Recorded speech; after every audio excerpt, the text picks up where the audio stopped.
If you or anyone around you are affected by the subjects of today's podcast, you can reach out to get help, advice, or support from our charity partners, Women's Aid, at womensaid.org.uk, or the Yorkshire-based organisation IDAS at idas.org.uk.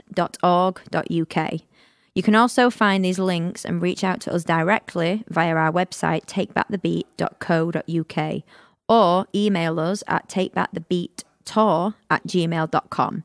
That's takebackthebeattour@gmail.com. Take back the beat. Hello. Hi. Welcome to Take Back the Beat. That was the best one. Thank you. I really felt it. You can't see everybody, but she did like the Mariah, like held her ear. Yeah, I really enjoyed that. You're so welcome. Yeah, thanks. Okay, guys, welcome to Take Back the Beat voice notes. This is Natalie. And I am Farah, and we have a very, very exciting show today. Yes, we cannot wait to introduce our guest for today, a good friend of both of ours. We're very excited, but that's to come later. Yeah. Dun, dun, dun. I'm very musical today. We have gone very musical. I'm not sure why. I think it was your inspiration of your little Mariah impression you just did for me. And I'm going to try and match it for the rest of the show. Yeah. Can you imagine if we did one of these shows, but like, I'll be Britney Spears today, like trying to like, oh, baby, all day. And you could be like, how's your Scottish accent? Could you do a Lewis Capaldi? Scottish. Yeah. Scottish. I'm Lewis. No, I'm not even going to. Okay. Stop it. Okay. We're a bit giddy today, guys. Yeah. We're very excited. Yeah. Okay, right, let's start this. This is the Biscoff.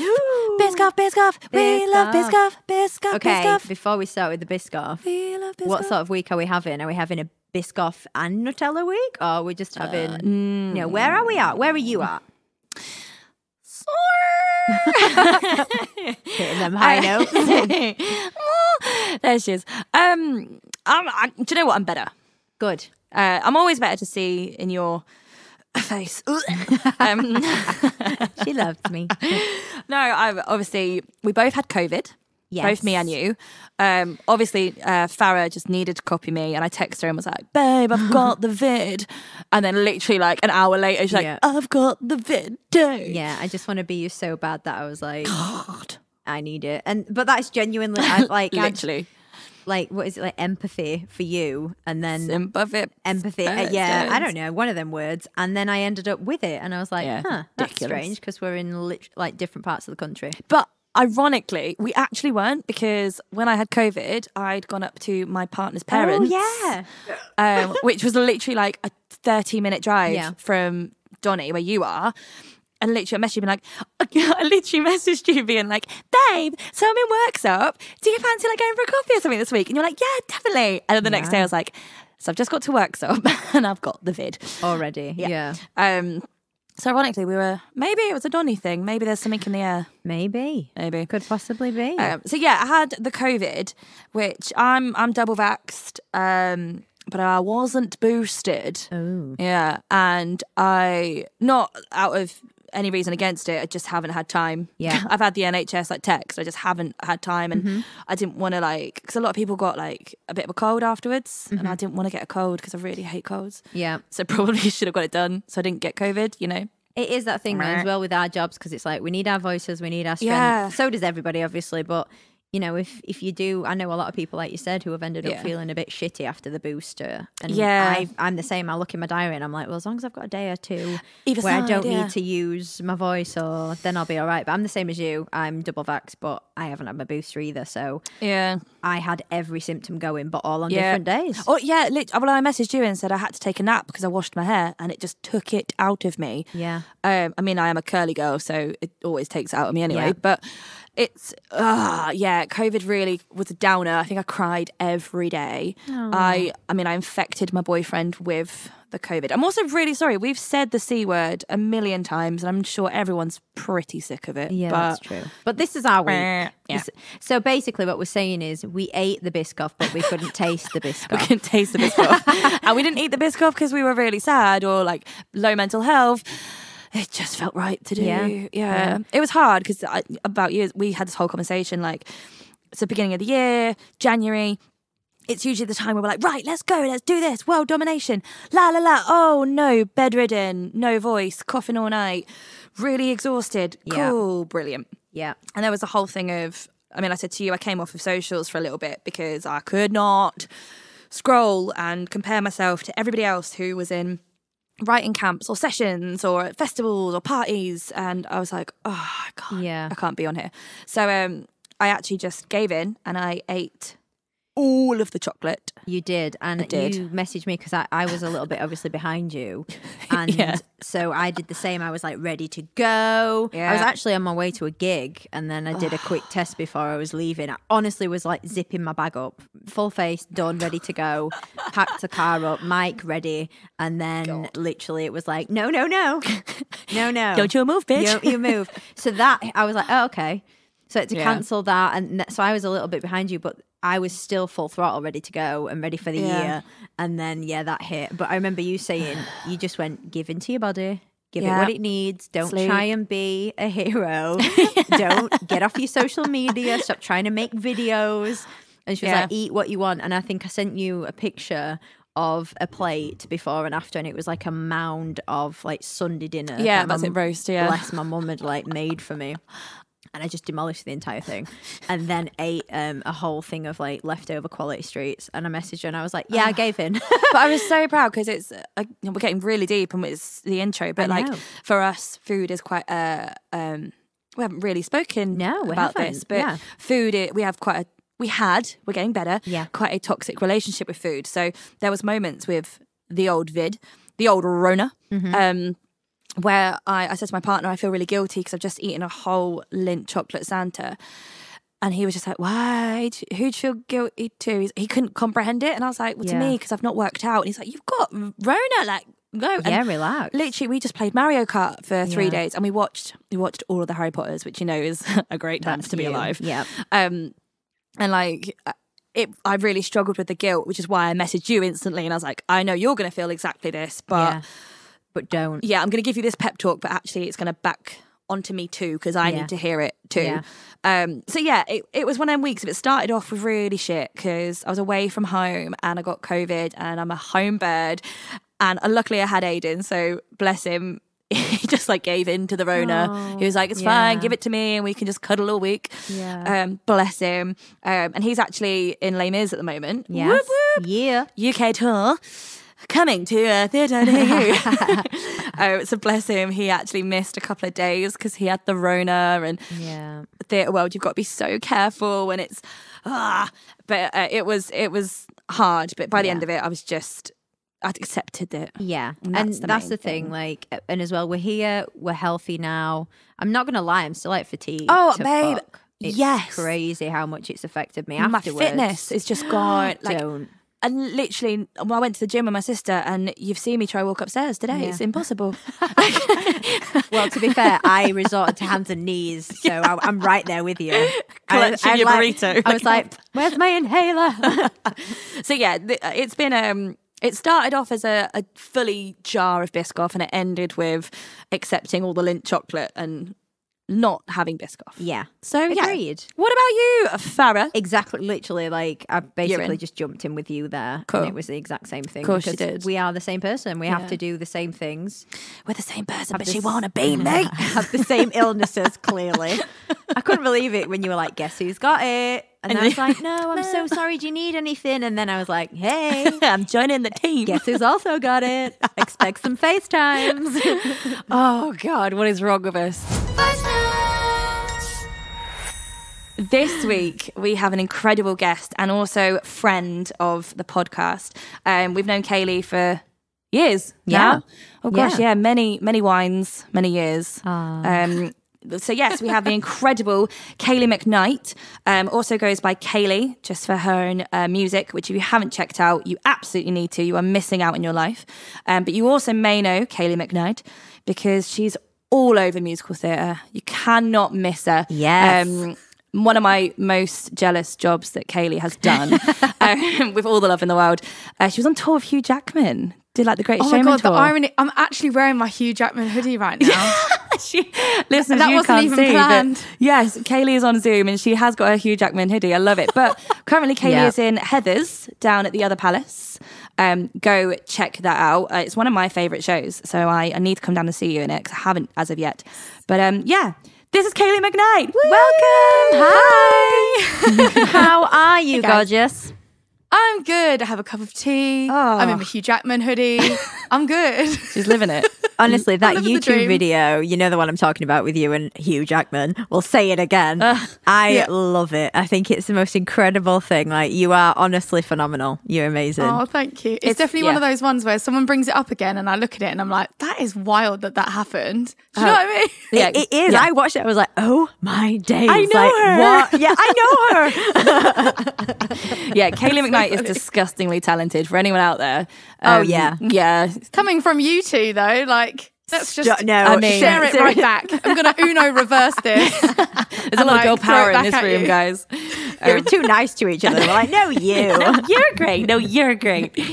Oh, gosh. So other than Heathers, which incredible again, how are you and what have you been doing? And is there anything else we missed out that you want anyone to know about you? Well, yeah, so it's been pretty hectic with Heathers, to be honest with you, because with Christmas, like, it's always so busy, isn't it, with theatre stuff? Yeah. But I've released my first EP, which came out in December. It's amazing. Which I've was listened. so fun. I've saved it. It's everything. It's on my playlist.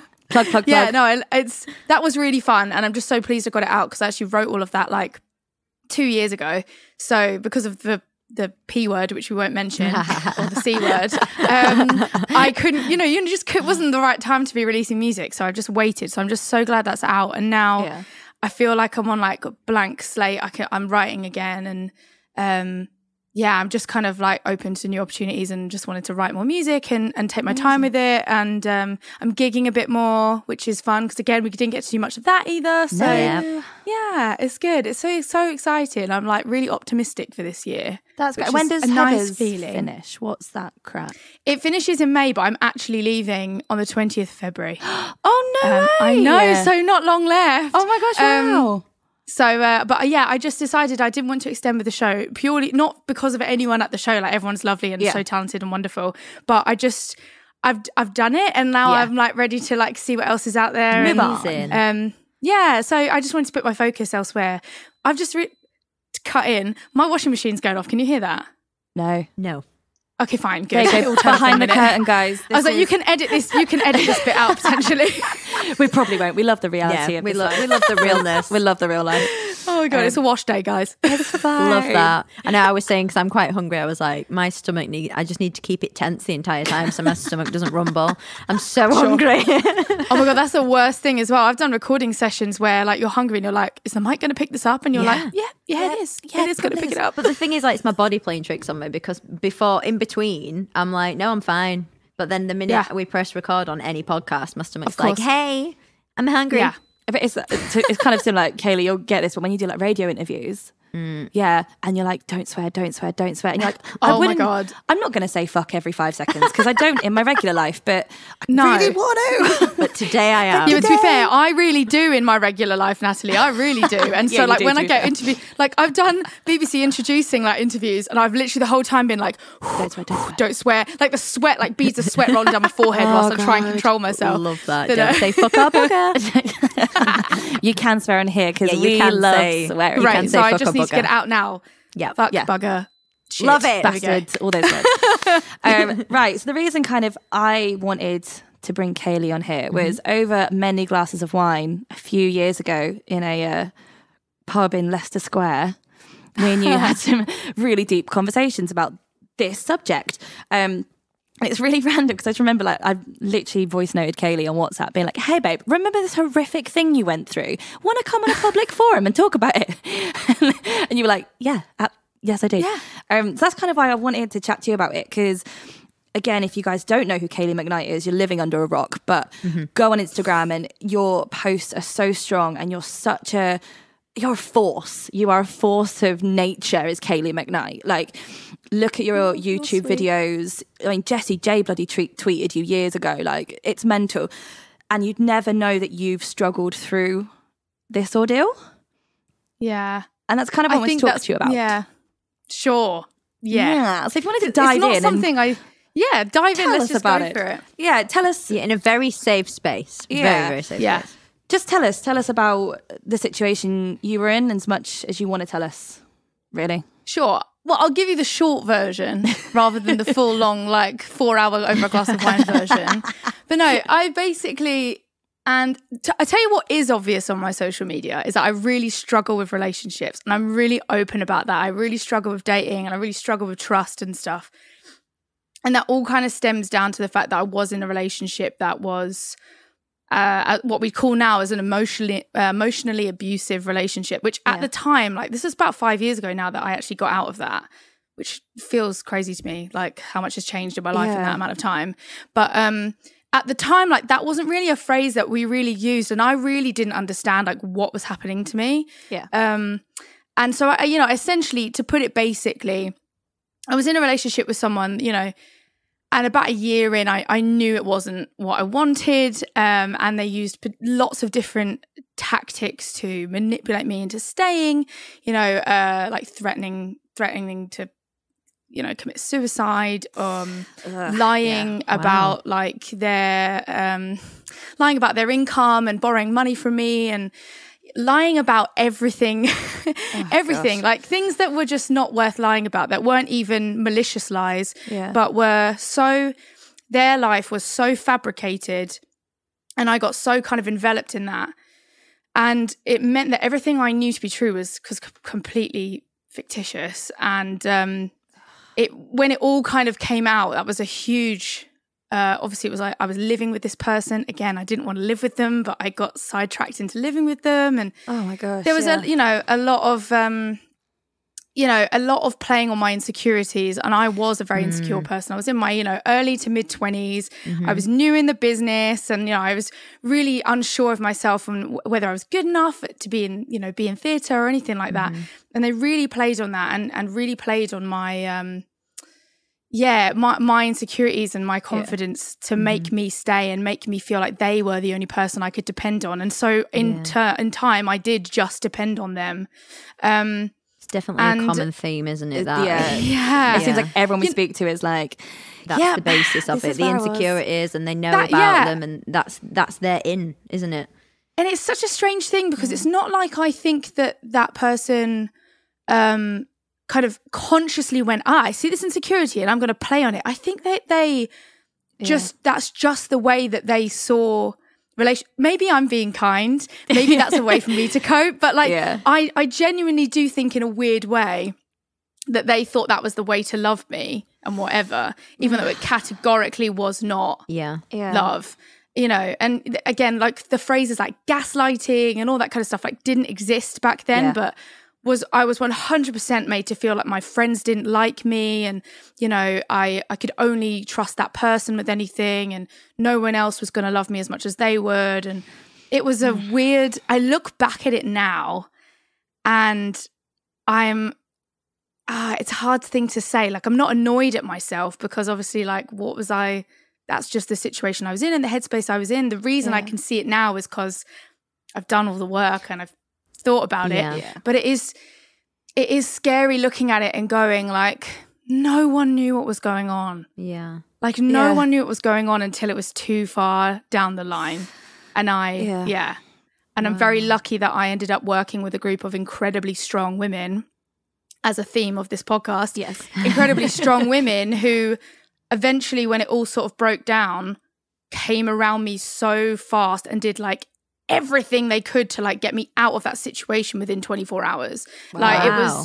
It was the best and the worst day of my life for various reasons, I say that about the day I kind of just was I cannot lie about this anymore. My entire life just became a huge lie, and I didn't know, but I was lying for that person, and I just didn't know, and I just broke, and that was it. And like you say, it was the beginning of the worst times, but also I look at that as the best day of my life because I finally was no, I'm done. I have to leave. Do this anymore. Yeah. And it's the thing of you're lying to everyone you know. Yeah. Because you feel embarrassed, and you also don't know if someone's going to believe you.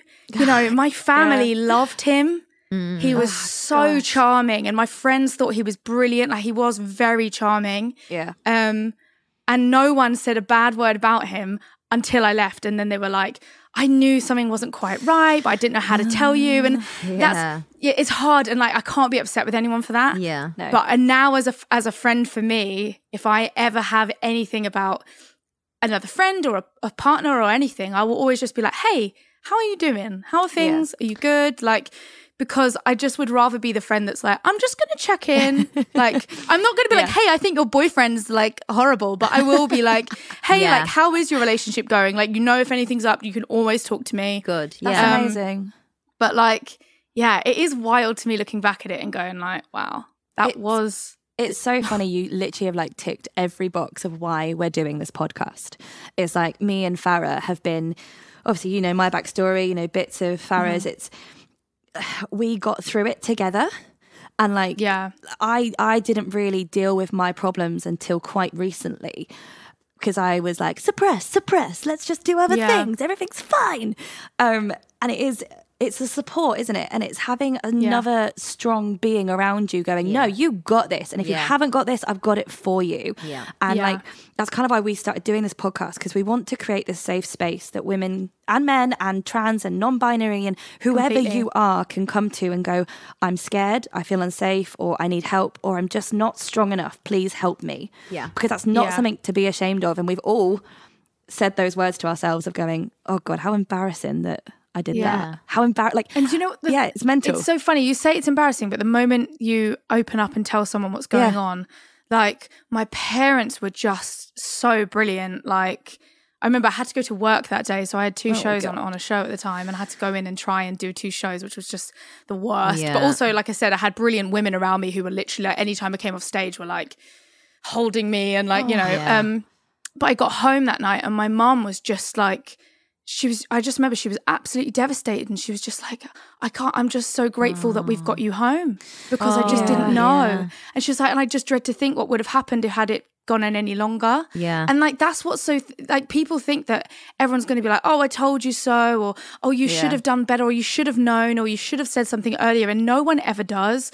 Everyone's just so, well, if they're your friends and family who care about you, they will always say, I'm here. Like, that's always going to be the reaction. Yeah, I had the same sort of thing, but I did have friends who were no longer friends say those sorts of things to me, like, oh, really? I didn't think you'd let that happen to you, and things like that. I've obviously said this in other podcasts, but in other episodes, sorry, but it is really difficult to listen to. And obviously then that was where I was like, okay, these aren't my friends. So I'm just going to stick to the people who are like, I've got you. We've got this. Everything's going to be okay, because... I was like, kick me when I'm down already. Do you know what I mean? Like, I don't need to hear that right now. I've just done the, scariest and strongest thing of my entire life by leaving because my life was in danger. And all you have to say is, like, I didn't think you'd let that happen to you. I thought you were a strong woman. I know, it's mad. And I'm like, it was what? A bit like have you seen, there's that, I mean, I don't know if we can reference other things, but that Tinder swindling documentary. Oh my God.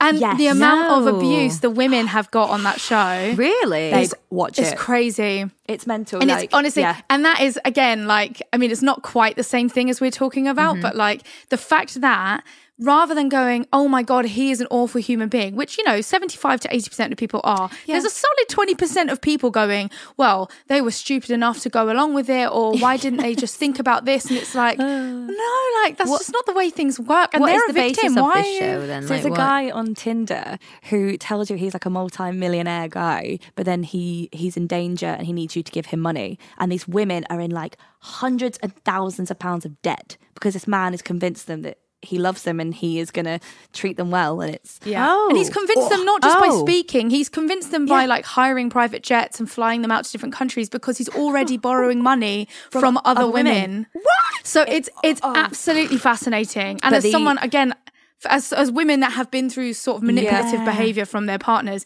it is fascinating to watch. Like for me, I was like, oh God, I can see all of the red flags. But like, you don't know when you're in that moment. You really don't. No, that's the thing as well. And it is like when I was 23 and I didn't know what red flags were. I didn't know anything. I didn't understand any. No, I didn't. I don't even think I really knew what domestic violence was unless you know, you saw somebody walking around with a black eye and the head down, which that course. isn't the case at all. But, you know, back then, I'll openly say I had no clue what anything meant, emotional abuse, none of it. So, you know, I kind of got all wrapped up in it over 5 years and I had no clue what was happening. And towards the end, it convinced me and myself that I deserved it. But this is, again, like when you're that age, and I think this is another thing where emotional intelligence is like a thing that isn't you can't really be taught emotional intelligence, but unfortunately we live in a society that doesn't encourage having emotional intelligence. And for us, and that's not meant to be anything to say we're stupid at all, but I've not even really learnt well how to set boundaries until the last 2 years. You know, I'm 30 now and I came out of that relationship 5 years ago, and you know, it's only been the last kind of 18 months to 2 years where I've really started understanding like boundaries are so important. Absolutely. And you know, when you're younger and you just want to get a boyfriend or get a girlfriend or whatever, be in a relationship or work really hard, it doesn't just apply to relationships.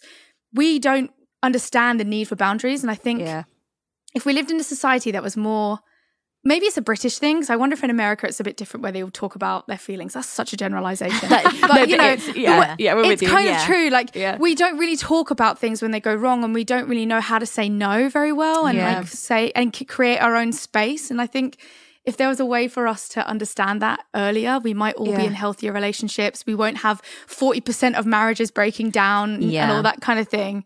It's really weird you say about like the whole American thing, because like on American channels and like TV shows, God, I sounded really old then. Channels, American channels. On the American channel. Netflix, let's be perfectly honest. On the VCR. Stop it, I miss Bring VCR. It back. Bring it back. Me too.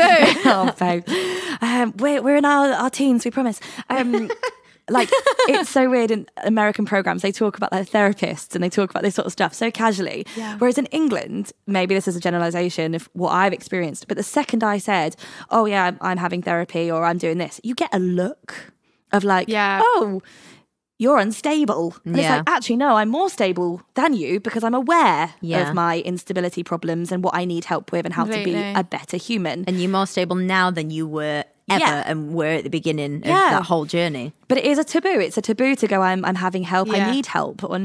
And people don't tend to ask for it because everyone's going, don't see me as weak, don't see me as like a poor little woman who needs help. Whereas actually this world is terrifying and it's scary. And now we have the demands of social media, especially as artists, all three of us are. We're constantly going, what do I need to post on TikTok or Instagram to make sure that look how well I'm doing in my life, even though I'm crying in my pants covered in Nutella.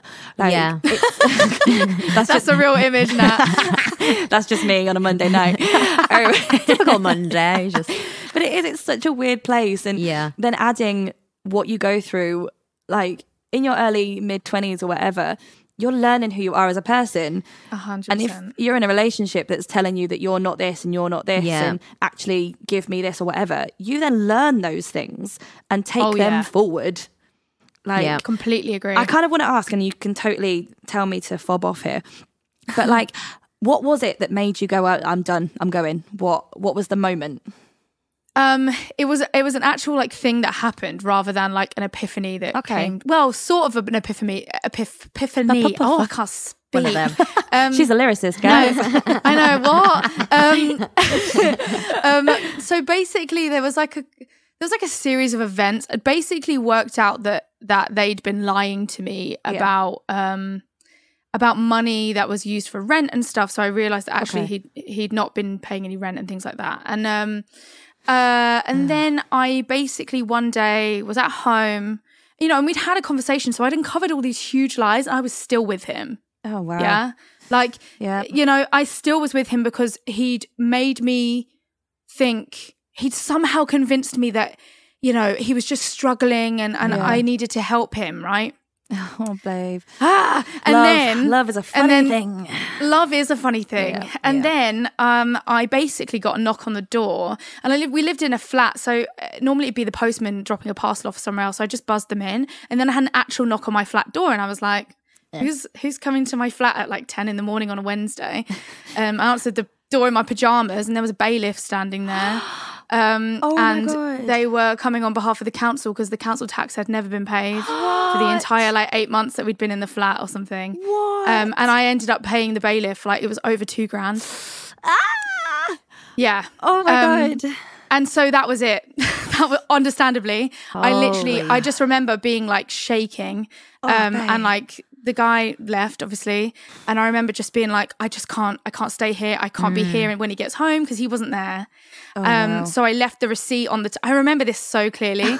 I left the receipt on the table, and then I left a note next to it, and I won't repeat fully what I said, but I said F off, and I think I said something like F off and die, you C word. See you next Tuesday. I was so furious. Like, I was so furious and like just shaking. And then I grabbed like a little backpack, shoved some clothes in it and my toothbrush and stuff, and then literally went to work early. And I remember calling the first person I called was my dance captain on the show, because I was a swing, right? So for those of you that don't work in theatre, that's basically like my boss kind of thing in the show. And I just called her and I was like, I need you to come in early, because I'm coming in early and I've left my partner and this has happened and I've just had to pay a bailiff. And she was like, what? And then wow. And then I called my parents and they were literally like, do not go back there. And I was like, it's fine, I'm not going to. And then and then I spent the whole day.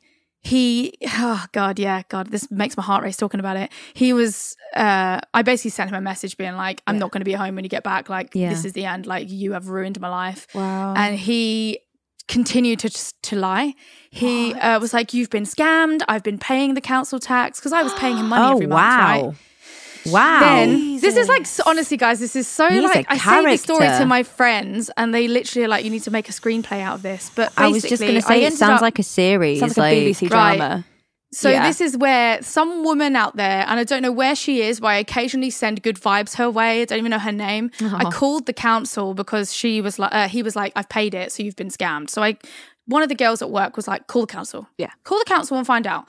So I was like, fine, called up and get through. And basically they were like, we can only speak to the account holder. And it was under his name. Oh, God. And I was like, okay, well, I've just paid this amount of money to a bailiff. And I think that my partner is lying to me and I don't know what to do.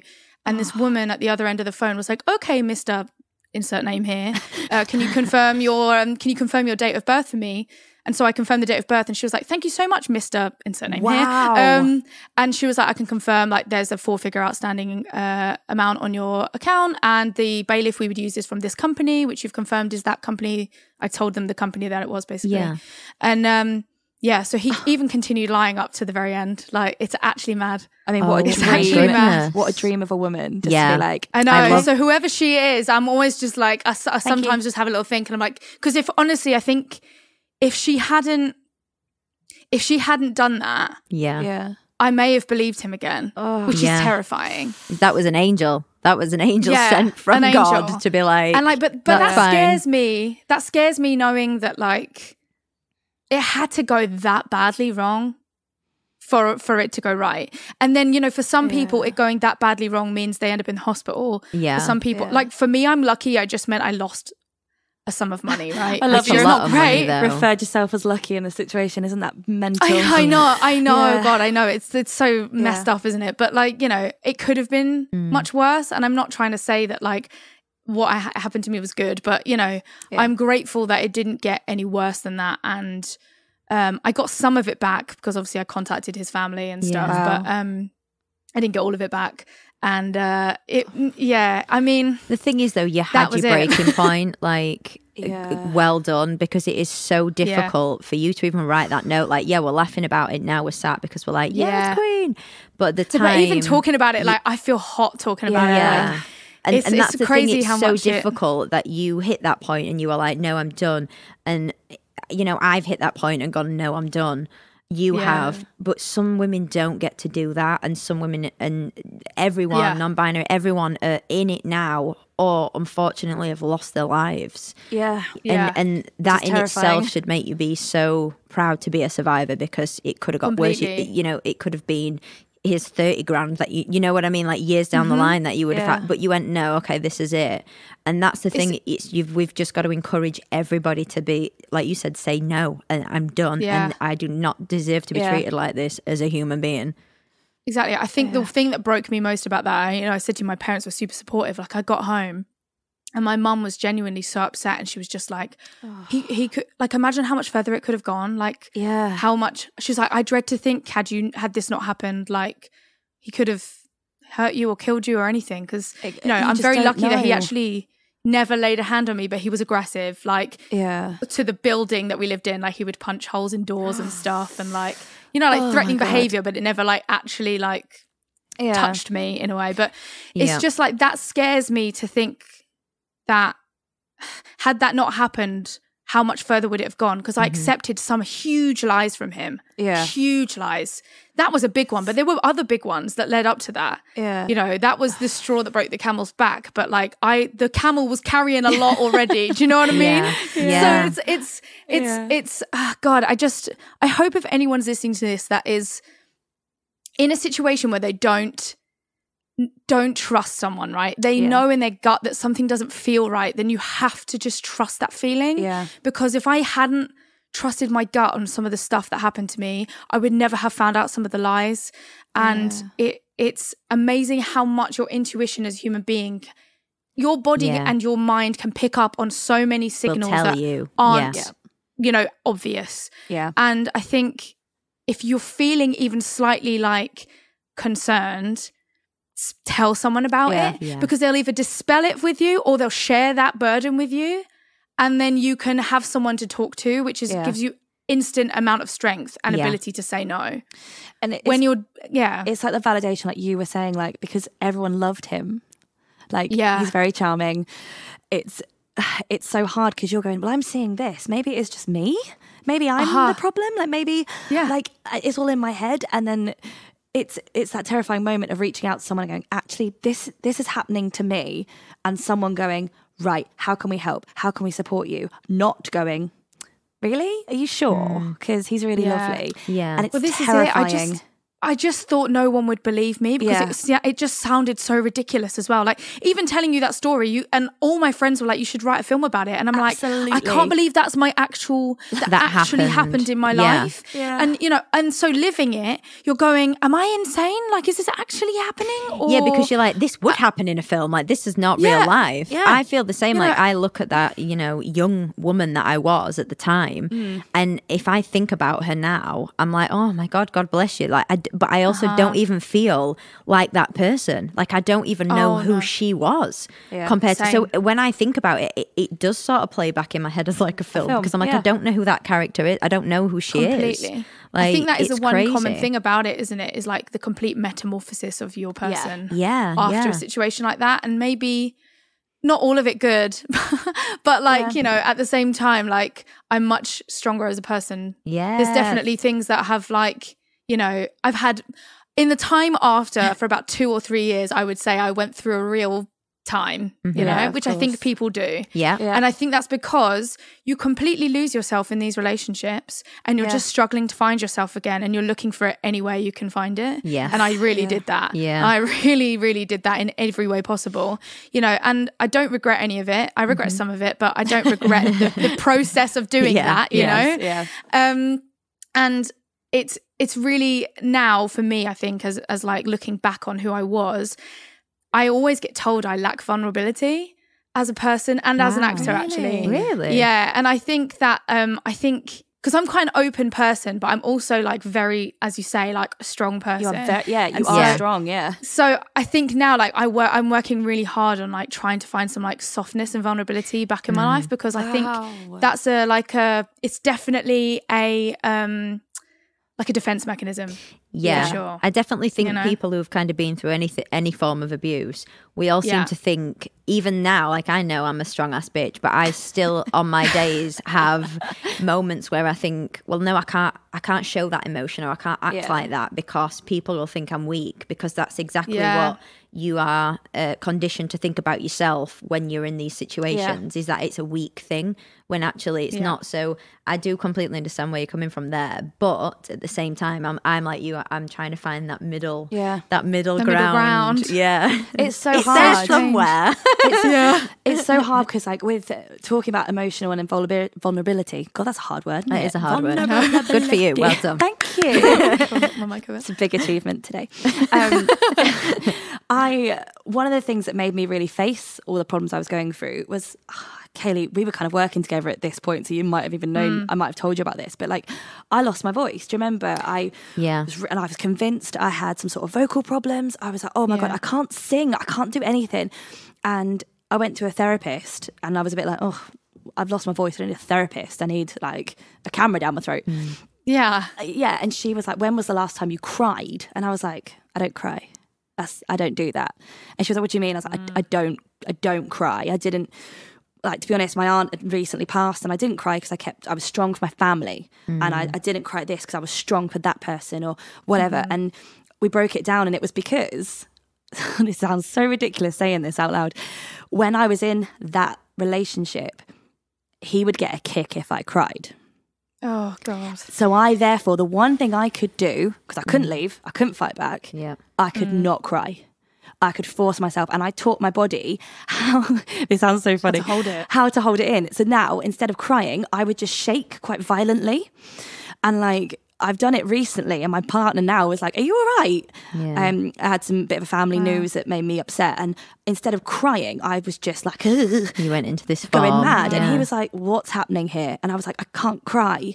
And then I broke down and cried for about 3 days straight, but that's a whole other story. But it was so weird that I was like, yeah, I've taught my body to do that, and I hadn't even subconsciously like realised processed it, that was happening. And then the second, literally, my therapist was like, I want you to go home and watch anything that make you cry. So for me, that's anything dog related. So I watched Marley and Me like 12 times.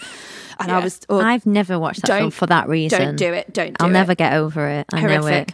And I sobbed for the first time in years, and then went on stage and had sang better than I've ever sang. Because it was all tensed up. Tense. Yeah. But it was strain. Yeah. And it was that kind of like, I would never and people would have said to me, my family would 100% say, you're a very hard person. And I was like, oh, am I? Like, I didn't realise I was, but it's a wall. It's me going, you can't see me vulnerable. You won't take that from me. Yeah. And it's horrific because I remember going for this drink me and Kaeli had. I say a drink, a bottle. A bottle many or drinks. 3. Oh, that was a fun time. And I remember on the way home, like Kaeli had told me that she was writing music and I was buzzing. Because I was a big fan of Kayleigh's voice in the musical theatre world. I was like, oh my God, like, send me. And I remember you sent me a voice note of that song. Oh my God, I can always hear it in my head. The river one. There's a red river. Oh, She's. Yeah, river, yeah. And you sent me this voice note of it. And I was like, fucking yes. Like, you've gone through all this shit. And this is where you're at now. And I remember being so like, oh my God, that's really vulnerable to send someone music. And you've chosen me. And like I remember walking home to my flat and being like, oh, God, Kayleigh McKnight send me music. It's because I trusted you though, Nat, because I respect your opinion as well. But that's amazing. And at the time I was like, wow, that's a connection again that we've both gone, I would never have in a million years thought of Kayleigh McKnight as anybody who had that horrific thing happen to them, because you're so incredible. Yeah. And even the way you've openly started this podcast, you just said, you're like, maybe I'm being too nice. Like, it's so lovely that you are so like in a better place, and you're like, this could be the reason, it might not, but I don't actually care because this is who I am. And you like, you're saying like, I'm on my journey, I'm trying to find this, I'm trying to find that, but you're still smashing it. And like, that's exactly why we need to be, like, you need to be heard, we need to be heard, because those things that happened just happened. But also, you know, it's just proof to people that there's a life after it, and you can do what the fuck you want. Oh my God. And that's the thing, life is so good and so vast and so big after it. Yeah. Like, it feels so scary to be like doing things on your own. And because also, like, I'm single and I've not really been, to be honest, I've not tried to be in a long-term relationship for a long time. Yeah, and I date and stuff, but I've, you know, really not had a serious relationship since that. Yeah. And that's, a lot of that was to do with me not being ready, and then do with me not wanting to. Yeah. And now, it's only now that I'm like, I think I'm actually ready. But that 5 years of time, I feel a bit like that now. Yeah. Yeah, it's like it's a real process for some people. Some people are ready to dive straight in. For me, it's taken me a bit of time, but that time I have had has been so great. You know, I've finally reclaimed a lot of things that I lost, like even the songwriting stuff. Like, I tried writing music back in that relationship, and they poo-pooed it. And like, you know, same happened. And I was like, oh, never going to do that again then. It's really taken me, and I'm very lucky that I've had opportunities that have given me the confidence to do that. I have been lucky in that position where I've had like these things kind of happen in my life that made it make sense to do it again. But I think the stuff I have experienced just purely because I wanted to go out and do it by myself has been amazing.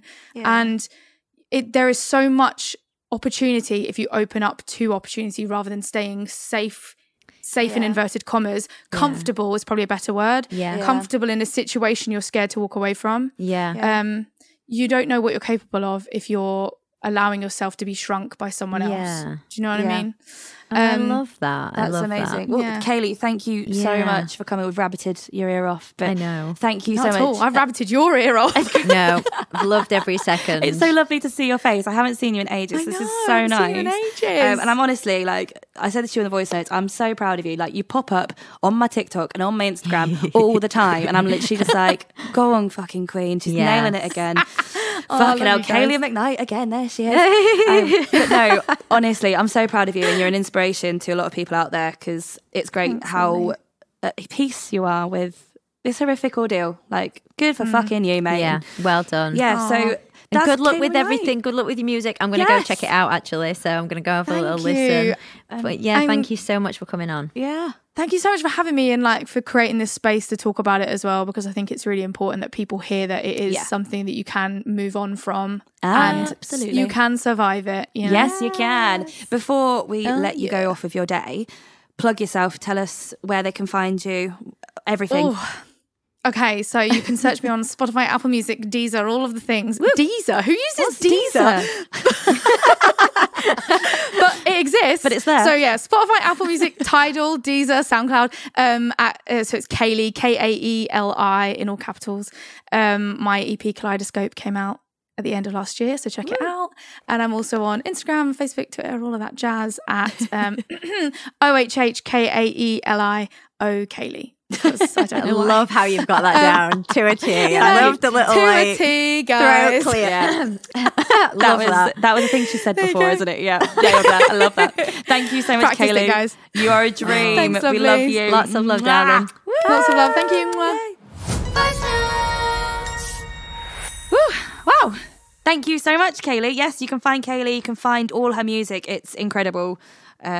She's brilliant, and that was really inspiring. Yeah, to listen to. Absolutely. Yeah, it's the thing again of she was like talking about the emotional side of it and everything like that. So he never laid a finger on her, and that's the thing I was talking about in another episode. You know, where we're saying about the Netflix show Made, where it's like, this needs to be brought up more, just because he didn't, you know, lay a finger on her. But look at what happened. Still a thing. Literally is like.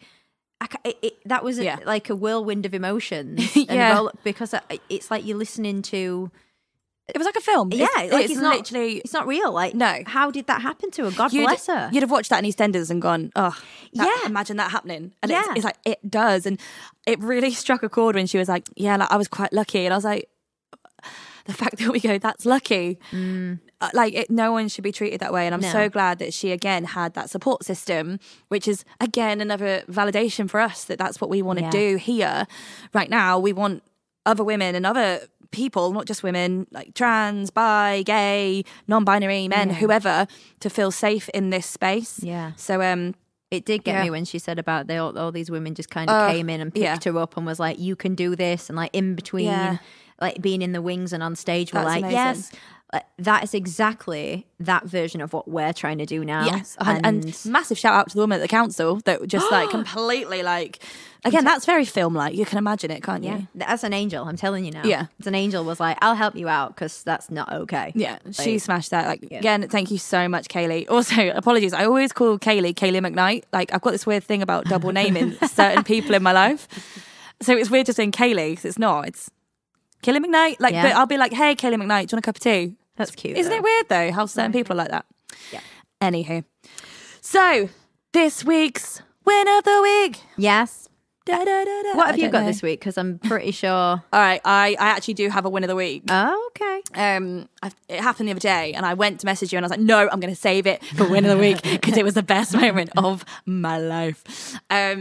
So me and Aidan, my partner, we went to Stratford for the day. It was absolutely lovely. We went and saw like Shakespeare's Tombstone. Oh, wow. Which was very fun. That was quite cool. It's got a curse on it. You'd love it. You would absolutely love it. It's got like, I can't remember the exact wording. Someone out there is going to yell at me for this. But it basically says, like, whoever comes here to say hi, you're having good luck. And if you move my bones, you are cursed. I am having that on mine. I'm taking it. I said to Aidan, and I was like, I want a curse on my stone. FYI. But that wasn't the win. The win was, so we're walking around Stratford. And literally, I was just like chilling, living my best life, looking at all these like antiques. There's so many dogs everywhere in Stratford as well. All of a sudden, I got like this really wet feeling on my hand, and I was like, "Oh God!" Look down, and nobody peed on you. Nobody peed on me. Okay, no. great. No, we're not in London tubes, babe. Look down, and this massive like black lab was just had his head in my hand. Oh, babe, I nearly cried. Literally, the owner was like, "I'm so sorry," and I was like, "Why are you sorry, babe? Don't say sorry." That was the best thing. So yeah, my win of the week was a dog came up and said hi, and I just felt like that was a moment of someone being like, "Hello, are you still here?" Oh, I love that though. So it's quite a personal win of the week. But yeah, but don't you love, like, my brain goes, there must have been so many people walking around. And it chose and me. that black lab was like, I'm going to go give her a kiss. Yeah. I love that. My boyfriend was like, "You've probably got food on your hand." And I was like, it's all right. I usually have. I usually walk around with food on me somewhere anyway, so. So yeah, that was my win of the week. Dog. Oh, no, that's the best though. That's the absolute best. Yes, thank you guys so much for tuning in again and listening to us ramble in your ears. You're all amazing. Yeah, love you all. Love you all. Yes, and please write in takebackthebeattour@gmail.com. Like, rate and subscribe.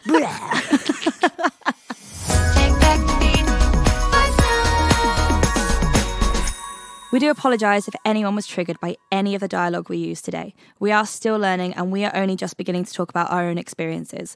We're aware that trigger warnings are completely different for everybody, so please bear with us. We love you all.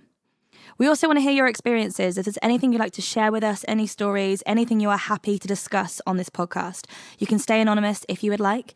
Please send us an email at takebackthebeattour@gmail.com. That's takebackthebeattour@gmail.com. You can also find us on social media at Take Back the Beat. Thanks, guys. We love you all.